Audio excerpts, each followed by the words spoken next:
Je n'ai fait qu'une faute, c'est de n'être pas partie dès que je t'ai vu. Marivaux, les jeux de l'amour et du hasard. Effectivement, cette société dont je vous conte l'histoire aujourd'hui aurait mieux fait de passer son chemin. Le 29 mars 2017, la société A consent un compromis de vente aux époux D pour la vente d'une maison dans la région de Grenoble, financée à l'aide d'un prêt de 241 000 € sur 2 ans. Les époux D versent immédiatement le dépôt de garantie et la clause pénale est fixée à la somme de 22 500 €. Toutefois, 2 mois plus tard, les époux D informent la société de leur impossibilité de poursuivre l'acquisition, faute d'avoir obtenu un prêt. La société ne l'entend toutefois pas de cette oreille et les assigne en justice pour obtenir le paiement de la clause pénale de 22 500 €. Cependant, le tribunal judiciaire ne suit pas la société et celle-ci est déboutée de ses demandes. La société fait donc appel. Elle fait valoir tout à la fois que les époux avaient obtenu un accord de principe d'une banque, que le refus de prêt qu'ils produisaient n'était pas conforme aux caractéristiques fixées par le compromis, et qu'enfin l'argument des époux D tendant à dire que les caractéristiques prévues au compromis pour le prêt étaient irréalistes, leur imputait puisque c'était eux-mêmes qui avaient choisi les caractéristiques du prêt.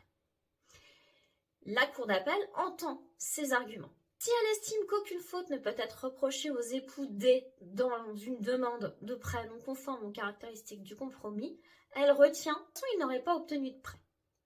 Elle juge toutefois que les époux D ont agi avec une légèreté blâmable. Elle les condamne alors au paiement d'une clause pénale qu'elle ramène à la somme de 5 000 €. Cette fois-ci, ce sont les époux D qui sont mécontents. Ils forment un pourvoi en cassation. Ils soutiennent que la Cour d'appel ne pouvait tout à la fois juger que leurs ressources ne leur permettaient pas d'obtenir le prêt prévu par le compromis et retenir qu'ils avaient agi avec légèreté blâmable. Ils rappellent que le compromis était issu de la volonté commune des parties. À votre avis, ont-ils obtenu gain de cause?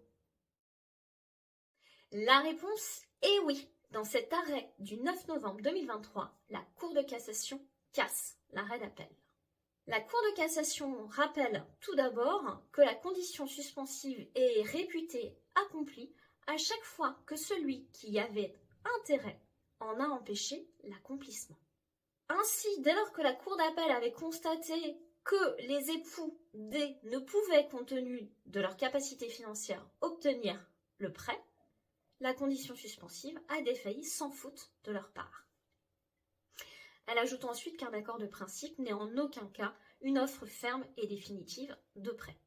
Ainsi, les époux D ne pouvaient être condamnés au paiement de la clause pénale. 2 enseignements à retenir. Vendeurs et intermédiaires immobiliers ont tout intérêt à s'assurer que les caractéristiques du prêt fixées dans le compromis ou dans la promesse sont réalistes.